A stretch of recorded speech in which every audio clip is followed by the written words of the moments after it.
আজকের এই বিশ্লেষণে আমরা দেখব কিভাবে তাইওয়ানকে কেন্দ্র করে মার্কিন পররাষ্ট্রনীতির সাম্প্রতিক কিছু রদবদল পুরো বিশ্বজুড়ে একটা বিশাল ডোমিনো এফেক্ট তৈরি করতে পারে। মানে আমাদের হাতের স্মার্টফোন থেকে শুরু করে এই অঞ্চলের নিরাপত্তা সবকিছুই কিন্তু এর সাথে গভীরভাবে জড়িয়ে আছে। তো চলুন মূল আলোচনায় ঢোকা যাক। শুরুতেই চীনের প্রেসিডেন্ট শি জিনপিংয়ের এই অত্যন্ত কড়া সতর্কবার্তাটা শোনা যাক। সূত্র মতে তিনি স্পষ্টভাবে জানিয়েছেন যে মার্কিন চীন সম্পর্কে তাইওয়ান ইস্যুটাই হল সবচেয়ে ক্রিটিক্যাল পয়েন্ট, আর এটা ঠিকমতো না সামলালে দুই পরাশক্তির মধ্যে সরাসরি সংঘাত বেঁধে যেতে পারে। এই একটা কথা থেকে কিন্তু পরিষ্কার বোঝা যায় যে সামনে আমরা যে ভূরাজনৈতিক খেলাগুলোর কথা বলবো তার স্টেক্স আসলে কতটা হাই। $12 বিলিয়ন, অঙ্কটা জাস্ট একবার ভাবুন। ইন্টারেস্টিং ব্যাপার হলো সাম্প্রতিক এক দ্বিপাক্ষিক বৈঠকের পরপরই তাইওয়ানের সাথে যুক্তরাষ্ট্রের এই বিশাল অস্ত্র বিক্রির চুক্তিটা কিন্তু স্থগিত করা হয়েছে। আর এই স্থগিতাদেশটাকেই বলা যায় আমাদের সেই প্রথম ডোমিনো, যেটা সবেমাত্র পড়তে শুরু করেছে আর পুরো বিশ্বের হিসেবেই একটা বড়সড় পরিবর্তন আনতে পারে। তো আজকের এই পুরো বিষয়টা আমরা 5টা ধাপে বোঝার চেষ্টা করব। প্রথমত ট্রাম্পের নীতিগত পরিবর্তন, এরপর দুই চীনের ইতিহাস, তারপর স্ট্র্যাটেজিক মোমেন্টামের কৌশল, এরপর সেমিকন্ডাক্টরের একচেটিয়া নিয়ন্ত্রণ এবং একদম শেষে ভারতের উপরের কী প্রভাব পড়তে পারে।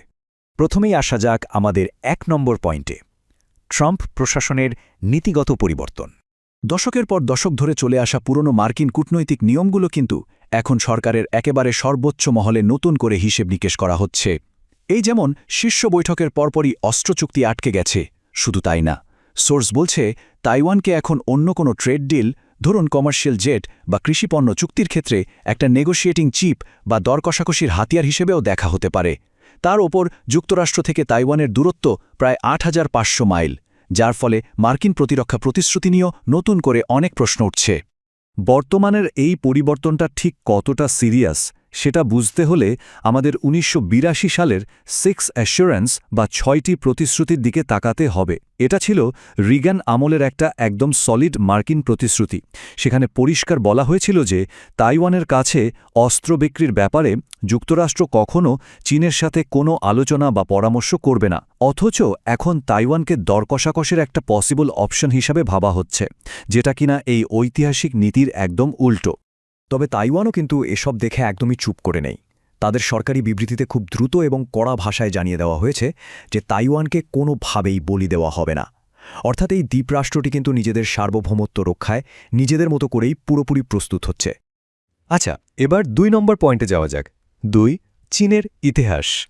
বর্তমানের এই নীতিগত পরিবর্তনগুলো কেন এত সেন্সিটিভ সেটা বুঝতে একটু ফ্ল্যাশব্যাকে যেতে হবে।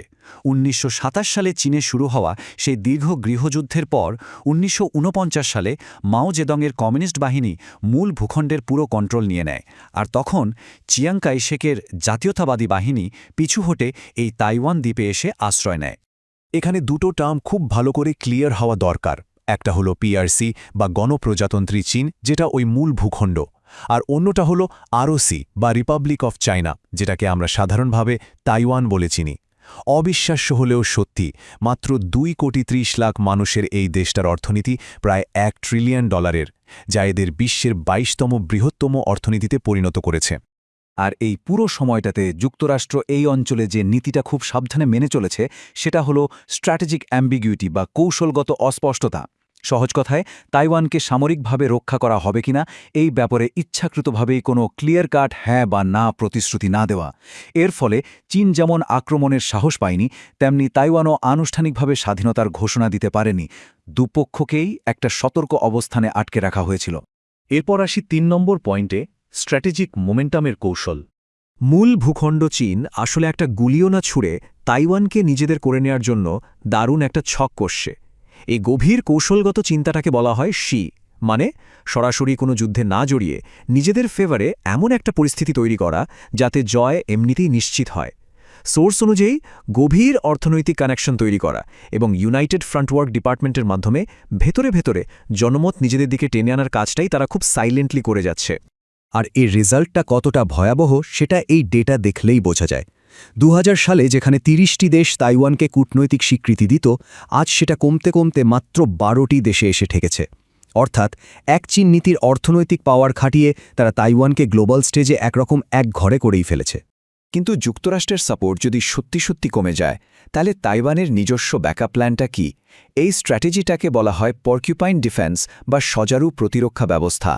এটা এমন একটা গেরিলা যুদ্ধ কৌশল যা আক্রমণকারী বাহিনীর জন্য এই দ্বীপটা দখল করাকে মারাত্মক লেভেলের ব্যথাবায়ক আর চরম ব্যয়বহুল করে তুলবে।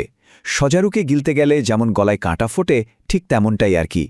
এবার চলে যাচ্ছি 4 নম্বর পয়েন্টে, সেমিকন্ডাক্টরের একচেটিয়া নিয়ন্ত্রণ।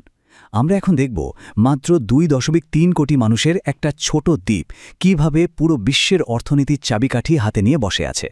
এই স্ট্যাটিস্টিক্সটা জাস্ট মাথা ঘুরিয়ে দেওয়ার মতো। বিশ্বের উন্নত সেমিকন্ডাক্টর বা মাইক্রোচিপ উৎপাদনের 90%-এরও বেশি আসে শুধু তাইওয়ানের TSMC থেকে, মানে ভবিষ্যৎ প্রযুক্তির জন্য প্রয়োজনীয় চিপের প্রায় পুরোটাই ওদের হাতে, একচেটিয়া একটা রাজত্ব। আমাদের রোজকার জীবনের প্রযুক্তিগুলো কিভাবে তাইওয়ানের উপর নির্ভরশীল সেটা শুনলে অবাক হতে হয়। অ্যাপেলের ডিভাইস, চ্যাট জিপিটি চালানোর জন্য এনভিডিয়ার AI চিপ, এমনকি গ্লোবাল ইলেকট্রিক গাড়ি আর কম্পিউটারের সাপ্লাই চেন, সবকিছু নাটাই এই এক জায়গায়। এখানে একটা যুদ্ধ তো দূরের কথা, সাধারণ একটা নো অবরোধ হলেও পুরো বিশ্বের AI বিপ্লব সেকেন্ডের মধ্যে থমকে যাবে। আমাদের আলোচনার একেবারে শেষ ধাপে চলে এসেছি।